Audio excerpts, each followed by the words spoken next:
এইবার নির্বাচনটা অন্যান্য নির্বাচন চাইতে একটু আলাদা, কারণ এই নির্বাচনের আয়োজকই হচ্ছে দেশের মানুষ।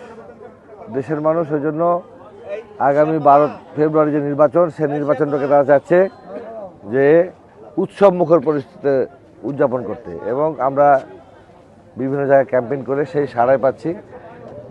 আর মানুষ যেটা চায় সেটা হচ্ছে যে অতীতে অত ফিরে যেতে চায় না, সামনের দিকে এগোতে চায়।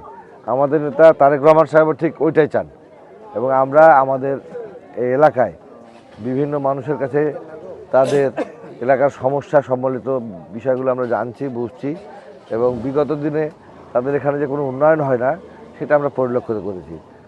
এখন যারা অন্যান্য প্রার্থীরা আছে তারাও তাদের কথা বলছে, কিন্তু তাদের বলাটা একটু মানুষের হচ্ছে ধর্মকে নিয়ে, বিশেষ করে আমরা যারা মুসলমান, সেই ইসলাম ধর্মপন্থী, তাদের অনুভূতিকে আঘাত দিয়ে এইটা বলে তারা ভোট দেওয়ার চেষ্টা করছে।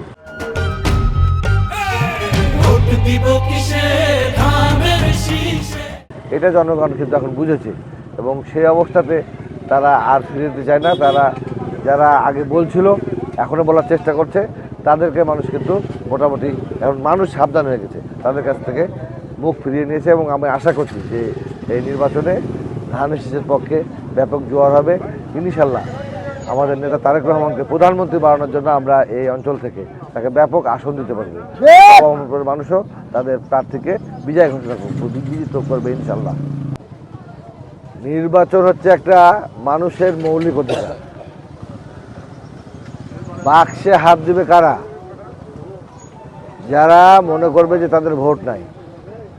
উনি কি বুঝে, শফিকুর রহমান সাহেব কি বুঝে এই সমস্ত কথাবার্তা বলছেন আমার জানা নাই, তবে ওনার বোঝা উচিত এটা বাংলাদেশ, স্বাধীন বাংলাদেশ, যে বাংলাদেশের মানুষ যুদ্ধ করে দেশ স্বাধীন করেছিল।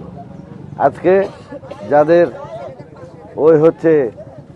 আমরা দেখেছি যে দেশের মানুষকে মুক্তিযুদ্ধের সময়তে কারা বাধা দিয়েছে, কারা আমাদের মা বোনদেরকে পণ্য হিসাবে পাখানাদের কাছে দিয়েছে, সম্ভ্রমহানি করার জন্য কারাই করেছে, তাদেরকে চিহ্নিত করে আছে। উনি মনে হয় বুঝতে পারছে যে দেশের মানুষ এখন এই পরিস্থিতিটা জেনে গেছে, বুঝে গেছে, এবং ভোটে তাদের ফলাফল কি হবে এটা জেনে বুঝে মনে হয় যে এরকম আমার মনে হয় যে মাথা গরম করছে। তবে নির্বাচনে মাথা গরম করে কোনো লাভ নাই।